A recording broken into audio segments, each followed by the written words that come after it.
Alright, time for a Warwick game.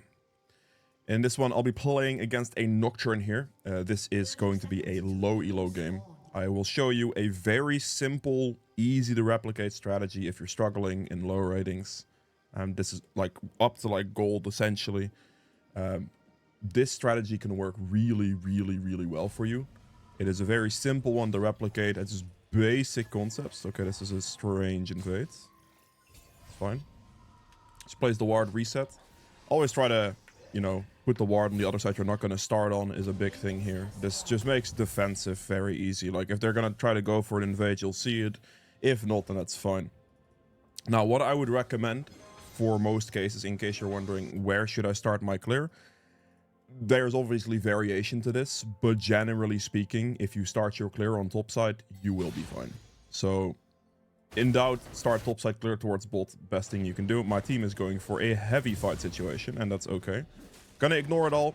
Doesn't matter, because our main focus is just to gonna be clear our first 3 camps here, at the very least, and then it's just a Bloodhound game, essentially. A Bloodhound game, sorry, essentially. Starting camp, doesn't really matter what you pick. You can go Q or W. If you're gonna go W, smite early, because then you obviously want to get the W proc to go off, because it needs to get like below a certain HP threshold for it to kick in. If you happen to get a leash, then this will be very effective with like the W start, because it obviously your teammates help get it lower, and it'll be very nice that way. If you don't get a leash, also fine, just smite early. Obviously be sure to like know you're not gonna get invaded, so up to you whether you go Q or W start based on that information, because if you go Q start, you can simply just chill and smite at the last moment. If you go W start, you kind of have to smite early, otherwise you're going to lose the clear speed potential. Now, our bare minimum threshold we're doing here before we react to any Bloodhound ever is hit level 3. I want you to always go for the for the side you're on, and this will be top side, because I told you we're going to be starting top side. Yeah, clear your top side and then look for a Bloodhound. Obviously, we see one on Lux here, so instead of going for our bot side camps, we are going to go for the Lux in this situation. So we just full sprint the Lux down with the W Bloodhound active. Keep moving. That's a little frustrating, actually, but it should be fine. We hold our Q down. I have no bot lane here, which is quite frustrating. They they did not walk up at all. That is okay. I traded a 1-for-1, which is fine. Again, low elo. They had literally 0.0 response time. It happens. You know, there is nothing you can do about it. I always see it as like, if you can just trade 1 kill, it's still fine, right? It is still not too bad. Lux also flashed, which is also no problem. And now we're just gonna go and clean up some more camps. This guy is quite low, but it's hard to react to that. Bot lane is obviously not really going to happen right now. We have no Bloodhounds towards bot lane, so we're not going to go for that. Completely fine. This top lane is just a tough situation to go dive and Nasus. Don't really want to be doing that. It's okay. If my bot lane had slightly better reaction capabilities there, that would have been a very easy double kill, but obviously they didn't, and we're just not going to let it bother us. We just move on, clear more camps, and wait for another Bloodhound target to proc. And this is essentially all it is. Like, you're just looking for some decent Bloodhound targets to go for and play from there. Now, the first item you'll be rushing is going to be a Tiamat, because this is what you want for your clear speed. And whatever you upgrade that to depends highly on the game. It's still not a Bloodhound target there. Now, we do have one on Nasus, so we could use this for the mid lane gank, potentially. Is this guy gonna walk up at all? Okay, we use it for the mid lane gank. We go for this. Fear him. Am I gonna have 0.0 reaction time for the second time? It looks like I just did. That is incredibly unlucky. Okay, very interesting. Yeah, I mean, what do you do? Sometimes it do be like that. Diving this guy is very hard to do, so we're not gonna go for that. We're just gonna go clear our camps again here on top side and wait for another Bloodhound target. Have I missed like several kills so far? I absolutely did, but you know, it is what it is. Sometimes some things just don't go right. Oh, move here. We just react to the gank. We should be able to react to this gank, I think. proc that and just focus the low HP target first. And when it comes to a direct 1v1 battle, Warwick will always win. Doesn't matter who you are. So it's easy. The wave is not gonna push back, but he does have TP, so we're not gonna touch his wave. He should teleport here. There it is. We're not gonna take the CS if we don't have to. If he doesn't have TP there, I actually think I have to push it out. No, it's actually pushing towards us. Okay, we're good. Just count the minions and see what is more. Immobile team here, so we're gonna go for the Titanic. Yep. Okay, we have a blood hunt towards bot lane. That's good. Let's see if we can make that work. The wave is gonna push back, so the blood hunt should be successful. I am 1 camp away from level 5, and I can just stall a little bit of time for this wave to actually start pushing. Let it push. Oh, well, my chat's in the wrong thing. It's fine. So this wave should ideally push back towards my side right here. Let me just see if I can assist ping them in a certain way to let the wave shove. I do this camp, hit level 5, and then we're gonna blood hunt react the bot lane. Oh no. I am blood hunting right now, so we're gonna get in here pretty quickly. This should still be pretty free. I'll go for the Lux first, get the damage reduction going. Fear this guy. That's okay. No problem. There, nice solid blood hunt reaction once again. I want you to get used to going for auto attack Q Titanic Hydra proc. Just whatever Hydra you're going for, you want to go for that combination. So you go in auto attack Q Titanic Hydra proc. Very simple stuff, but very effective. That is the thing you're looking for. Now we're just gonna chill on this camp for a second. We have the blood hunt on mid. Potentially bot lane as well, although Nocturne could still be around. He's actually mid. Just run after this guy, it's completely fine.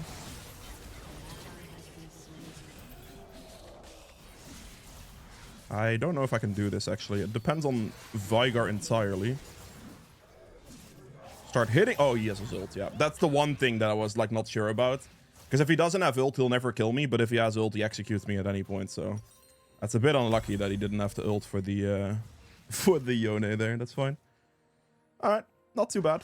Still got a kill out of it. We traded. It's okay.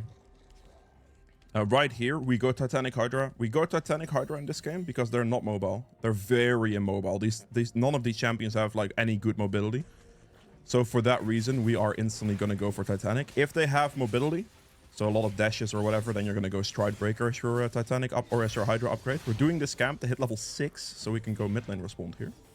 And we're using the Blood Hunt once again. That hit me, really. Get the damage reduction in there. Fear the guy. And good flash. I am probably going to die to the fear here. Yeah, that's a little unfortunate. All right, flash used. I don't know about his flash. We're trading quite a few kills here. It's very interesting. But not a problem. A couple of these kill trades are just due to laners as well, which is not the biggest problem. Obviously, we're going to have some of those. Sometimes your kill, you're like coming out ahead of these kill situations is going to be better than other times. And in this game, I'm just not really getting that lucky on it. Right here, we have a Blood Hunt target, so we can see the Nocturne because he was low, right? So instead of going anywhere else, we're going to just walk straight at this Nocturne. He's doing it here because we see a red dot, heavy red dot over there. There you go. Easy. Low HP target. We see that heavy, like dark red going on, and we're just going to dive the top laner now because he is also low. We should just look for these Blood Hunt targets. That's the main thing you're looking for here. Walk up to him, auto attack Q Titanic Hydra proc, get the damage reduction off. He gets his wither on me, which is relatively painful, but should be fine. There we go. Beautiful. Okay. So now there are two things we can do here. We have an entire jungle clear. It's pretty difficult for the Nocturne to actually take my camps away from me. So you can just say, okay, if it's difficult for him, we're just going to take our camps. It's completely fine. Or take the objective on the map.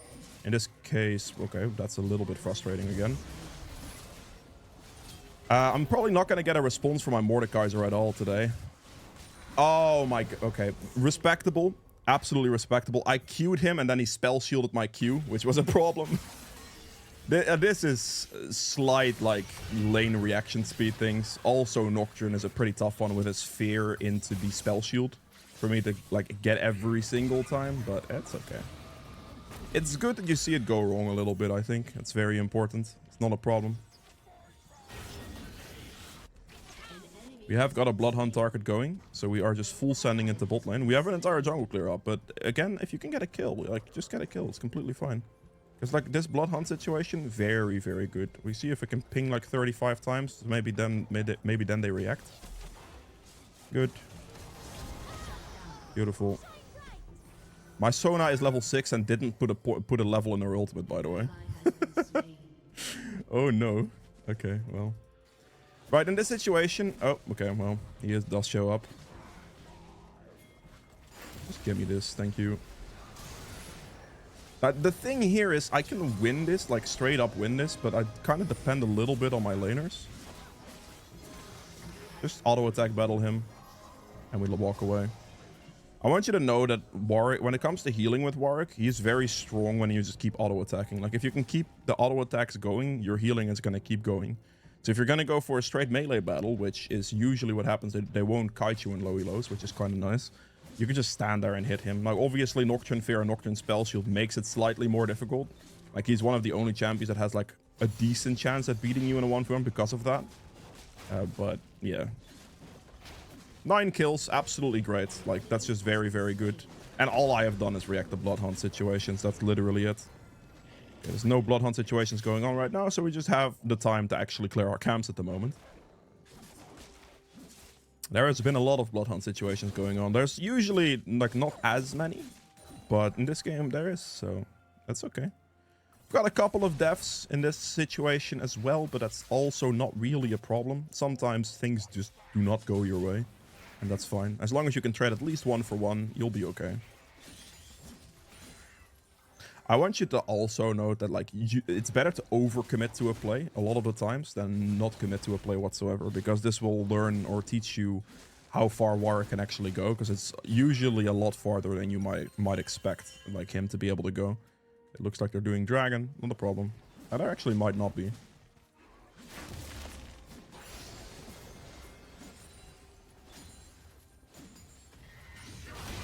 I don't have a Bloodhound on him straight away, so instead of doing that, we're just gonna manually activate, go through him with a dash here. I don't have to click my ult there. Usually, if you want to go ult somebody, it's like you're trying to walk up to them. Try to go for the E first, fear them, and then ult. You can try to max range snipe an ultimate, which would not be too bad. Okay, this is a Bloodhound situation I can get going. We walk up to them. We fear him. And I think I just ult through this pretty easily. Okay, good luck snare, but it shouldn't matter here. I could just run her down. Flash Q, it's free. There you go. Had a mid lane situation where they got into Bloodhound range. I just run them down, and it's pretty easy. I have no camps up. I can, in this case, look for the enemy jungler's camps. That could be a good choice, but I have an objective to take here, so I can just do that. Auto attack, hold Q down so you don't get knocked back. This way you can avoid the knockback situation from the dragon. Okay, this might be a bit of a sketchy one still, because this guy is... No, he's not going for anything. It's completely fine. Okay, cool.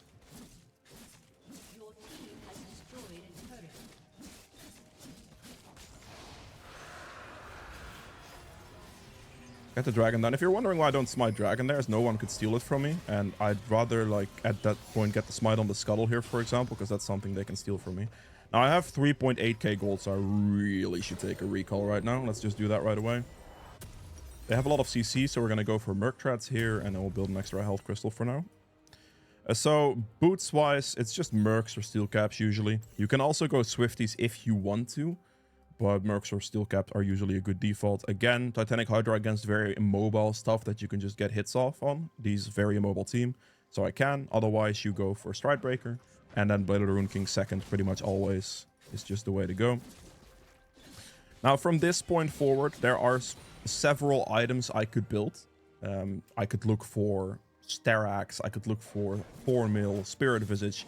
This is all just highly gonna depend on the enemy team. It's just a matter of what is the enemy team going to be dealing damage with, and what do I need. My team is going for a heavy fight. Still have no W proc yet, which is very interesting. Kind of waiting for that. We're just gonna run in with E. fear them. This is no problem. Okay, if we have no proc, we just activate the W instead. That's completely fine. Ult in melee range, so I can't miss, basically. And we're good. This does no damage to me. It's completely fine.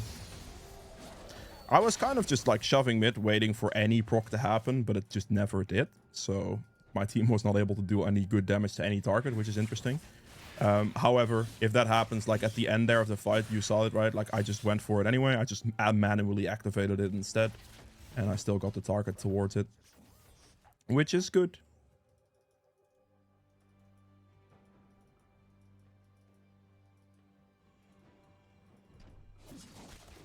Alright, we're just going to look for some of his camps wherever possible. Because right now we don't really have anything on our side. We can go for this here if we walk very far out of the way. Okay. Okay.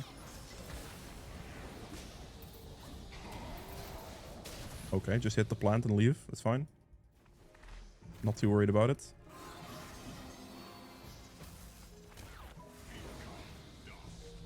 I'm just gonna go for the one target behind him here.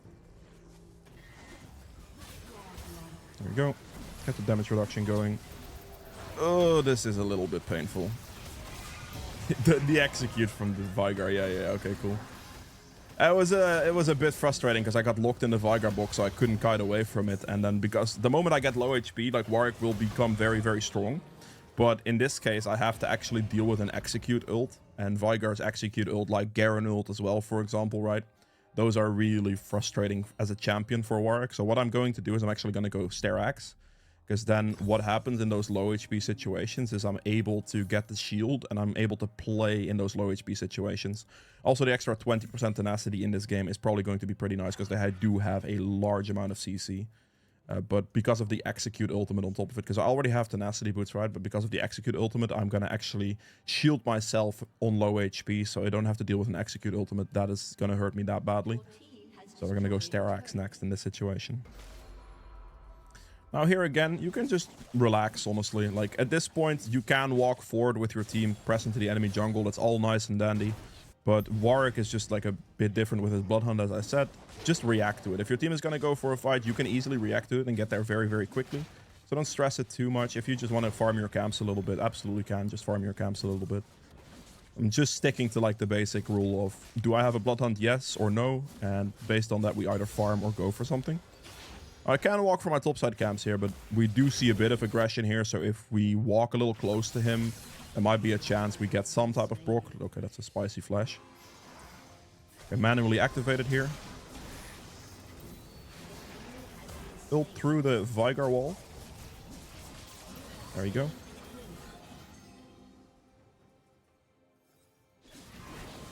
I do a lot of damage. Use your Titanic Head Wrap proc as an auto attack reset. So always try to get it in after an auto attack. I do not currently have any way of doing anything here. I need to manually activate my W if I want to be able to reach this guy quickly enough. Okay, she took the bad path, so I can actually cut her off now. It's not too bad. What? That's strange. I held my Q down, but it didn't actually follow properly. That is interesting. Usually you should dash with, but in this case that didn't happen. Keep getting hit. Okay. I mean, taking all these hits doesn't really matter. This turret's actually worth hitting because, oh, good hit. Oh, well, he just instantly ulted the guy. Okay, I see. Just flash after the E there. I will respect him a little bit. He's gonna try to ult me. I still should be fine at this HP range. Okay. Killing any of the tier 2 side turrets here is worth 700 gold for your team. Very valuable objectives to go for. There we go. Good. Take my reset because I have quite a bit of gold. My team is also recalling.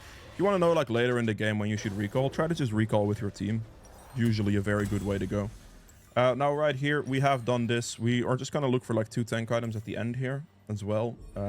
This team, pretty heavy magic damage threat here from him and Lux as well, who went Nashor's Tooth. Okay.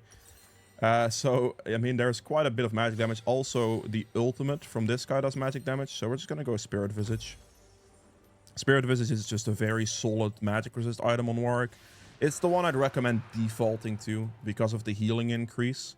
And obviously Warwick's kit's very good with healing, right? So kind of defaulting to Spirit Visage is a very good way to go. So if you're in need for a magic resist, just go Spirit Visage. Most of the time will be the answer. Good. We have a top lane situation. No Bloodhunt procs just yet. We should get one in a second here. We're going to use the plant over the wall. Finish him off and then ult this guy as well. There you go. Nice and easy. We got the Bloodhunt proc. We walked a little bit ahead of time because we did see the play. If he was unable to get the proc in any type of time there, I would have just activated my W manually to get the effect. But that was not necessary because he did get the proc on Nocturne, so we're good.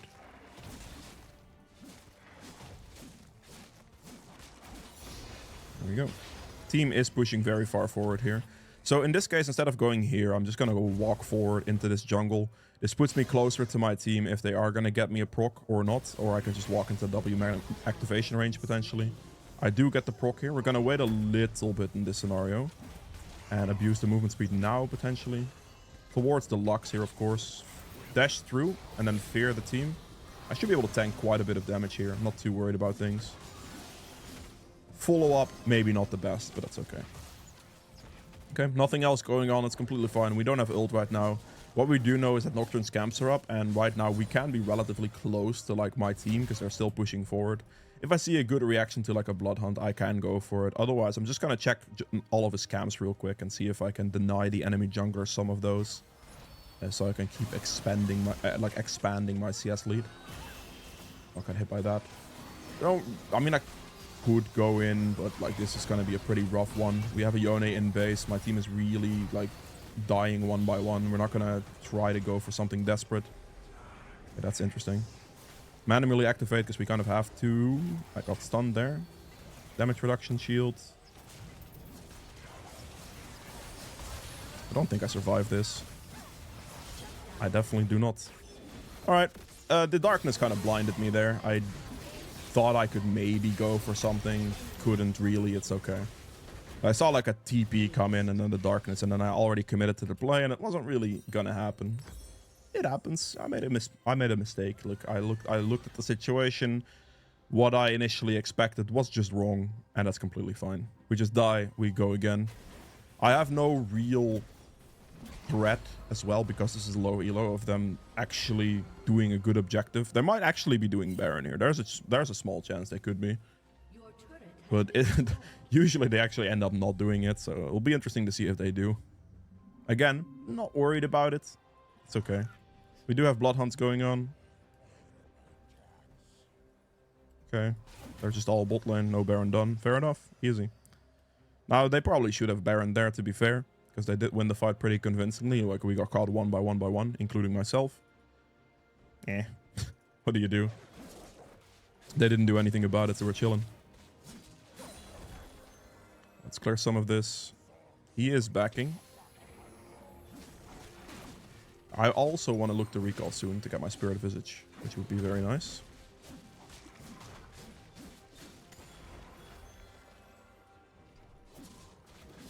Looks like my team is really just gonna ARAM siege mid lane. Let's, instead of recall now, just walk towards the team and see if I can get any Bloodhunt procs. Soon, I cannot get any of them. Okay. Still kind of just waiting a bit. It's like no stress. Okay.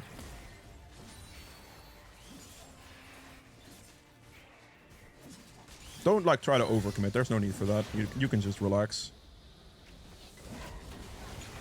Fear him and then just ult him at the end. It's completely fine.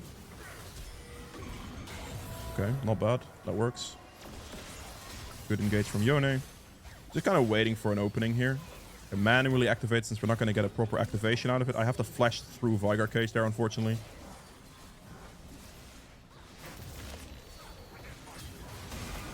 There we go. He tried to execute me with his ult, as you saw, but this time I had Sterax for the low HP execute compensation, and he just did nothing to me. Very free. Yeah, we could just slowly walk in. Obviously, in this case, I do have to flash over a Vigar Cage, unfortunately. Because I don't have ult to go through it. I could have maybe saved my ult in the Nasa situation, to be fair. But Yeah, didn't. We can probably keep pushing here, depending on how my team plays this, really. If Tristana just actually hits the turret instead of like kind of looking at nothing, then that could work. But she does look at nothing, so it is what it is. We just use the portal and leave. No worries. No worries at all. And I'm just chilling. Like, all I've done this game is I just like farm whenever my blood hunt's not happening, and whenever my blood hunt's happening, we're going for something. Can I go for something? I can definitely go for something. Let's send it. La-di-da-di-da. Whee! Oh, I thought I was going to hit the other guy, but I guess I don't. I'll just hit the Nocturne, it's fine.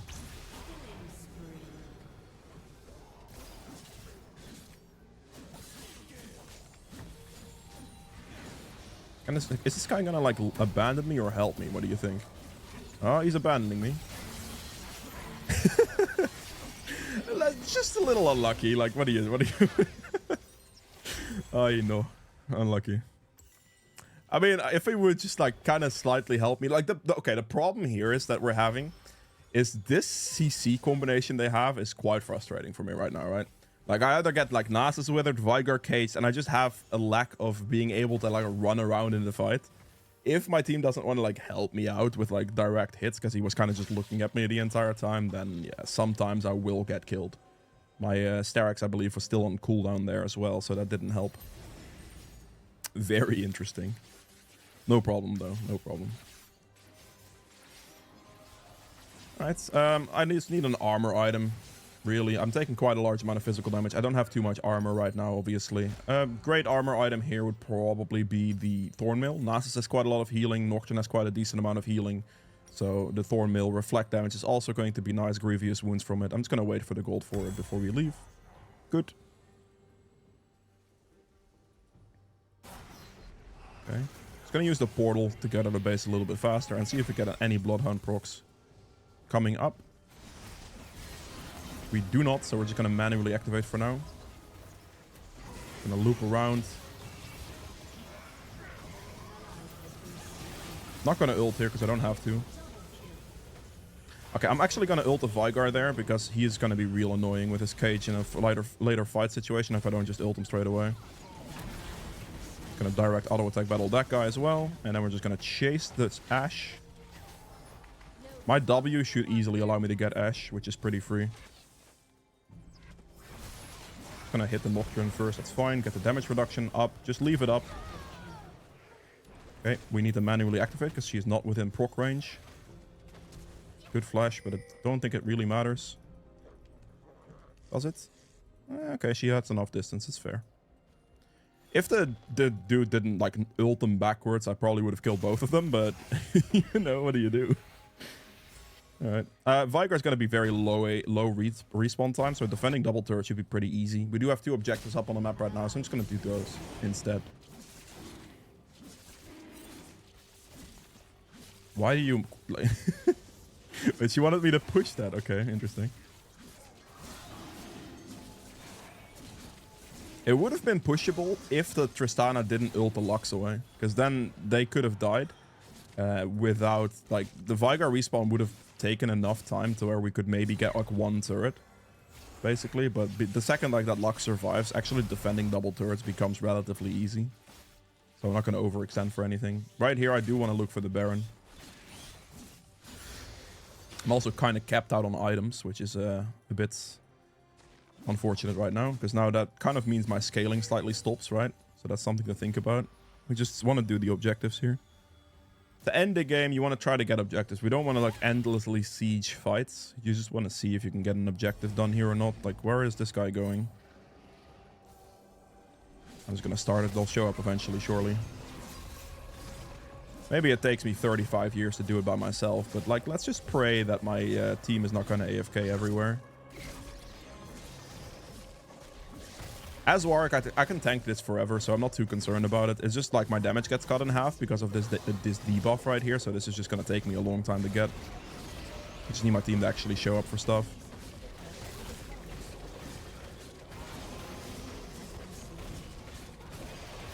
Oh. The text covered it. I thought it was lower HP than it was. Doesn't really matter though, we got the Baron. Alright, we got the objective. No problem. Enemy Nocturne died. Right now, what I want to look for in these situations is just see if I can just get a pick on the side. Like, this Nasus might walk up to the next wave and die for free. That would be ideal, right? Those are things I want to look for. Okay, just walked over a ward. Walked over another ward.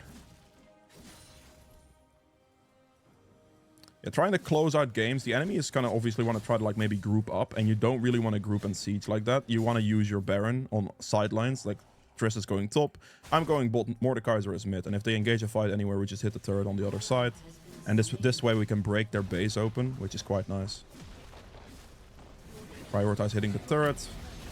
I'm going to activate my W here, so I can get the boost from it.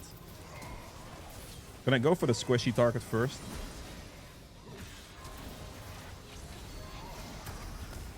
Okay. I mean, I would like to have a useful teammate on my side, really. That'd be nice, but... Thank you, Sona. Thank you. Good. Like, Lux, basically right there, Ash used all of her summoners, like, kited me on range. Ash is very good at kiting me as well. But I'm just baiting all that attention, and because we as a team aren't trying to, like, full fight them, but we're actually trying to, like, put our Baron to use, we have, in the meantime, swept our entire base. Now, before I entered that fight, I did activate my W to actually get the boost effects from it, because obviously I didn't have that because they had no low HP stuff. So, yeah, it was quite necessary there. That is more of a recent change. Gonna hit the turret. Not too concerned with anything else, honestly. They could never really kill me, I don't think. Get the turret down, get the objective out of the way, focus on that instead, and there you go. I have maybe a few more deaths than I would have ideally liked to have, but that is down to your team not reacting to certain things, and honestly, the matchup here for, like, dying is pretty good. Like, Viger Execute, obviously, and a Nocturne Field, like, the Nasus Wither, the Nocturne Fair Shield, like, those are annoying combinations, which caused me to die maybe a couple more times than I would have liked. But the entire strategy there is very simple, as you saw. All I did, literally all I did, was just farm, blood hunt, farm, blood hunt, farm, blood hunt. That's it. That's literally it, the build. Very straightforward as well. No worries. If you guys have enjoyed this video, make sure to hit the like button below. It helps me quite a bit. Be sure to subscribe as well if you haven't done so yet. And I will see you guys in the endgame stats, where I'll explain the build and everything in depth as well. Alright, so for the endgame stats here, I ended up doing 57k damage, which is by a large margin the most here on my team. Not too bad. Viger actually did a respectable amount, I have to say. True damage at 1200. Objective damage at 40k. I could have had a couple more objectives, especially in the early game, but my blood hunt was just going absolutely wild this game. Like, it's just free, man. Like, you just sprint them down, it's fine. I was able to pick up a lot of kills, albeit a couple of deaths with that, due to potentially some lack in reaction speed of some things, but that's okay, right? As long as you get going, it's completely fine. Get some kills, you can get snowballing. Healing done, 40k, that's a lot. Damage taken at another 67k as well. Tremendous amount. We have self-mitigated at another 90k on top of that. So I took 158k damage or so for my team, which is a significant amount of damage taken. Of course, you can absorb a lot as Warwick. Gold earned at 20k. And for the runes, lethal tempo dealt 3200 damage. We have Triumph for 3600 HP and 820 extra gold. Alacrity for the attack speed, Last Stand for the extra damage in closer fights. And then Celerity and Water Walking for the extra movement speed. Celerity works especially well with your W. And then obviously Water Walking will just kind of combine with that to give you some movement speed in the river as well. Build-wise, we're essentially capped out to like a max build situation here. However, you can easily sell your boots for another item here. Usually speaking, I would recommend just going Jaksho here. This is a very, very strong option. It's going to give you both resistances, and it's going to amplify your tankiness by a lot. When you're in the thick of it, in the fight, you're good. You have your W to be able to compensate for not having boots. And if you hold on to your ult correctly as well in fight situations, like if you're trying to run in with your W, right, get a good position, maybe Q through fear targets, then you can hold on to your ult until they create space away from you to then reclose the distance and get them again. That is a good way of doing things. Or ulting when you're low HP in a 1v1 situation or something like that is also obviously good. But that's generally the way you want to look for it. So boots are sellable. You'll lose the movement speed, but you can compensate it by just having Warwick, Celerity, W going. And yeah, if you don't have a Bloodhound target, you can also just manually activate it as you saw, and you should have a pretty good time. So usually Jaksho here, and then that way you'll be looking pretty good for your build setup. You can go what I built this game, basically every single game in the same order if you'd like. It will be a generically strong build. The only thing I would recommend switching is the Titanic or for the Stridebreaker if they do have a lot more mobility champions, because in those situations, getting the extra Stridebreaker chase potential is going to provide you a lot more value. So that will be a switch for the Tiamat upgrade option in that. Otherwise, you can still go Blade of the Rune King and then go Starix third, and then just go Spirit Visage Thornmail or Thornmail Spirit Visage as your resistance items and sell boots for Jaksho. You can do this every single game and have a solid Warwick build with that. Absolutely no problem. If you guys have any questions, be sure to leave those below. I'll do my best to answer those for you, and I will see you guys again tomorrow with another video. Bye.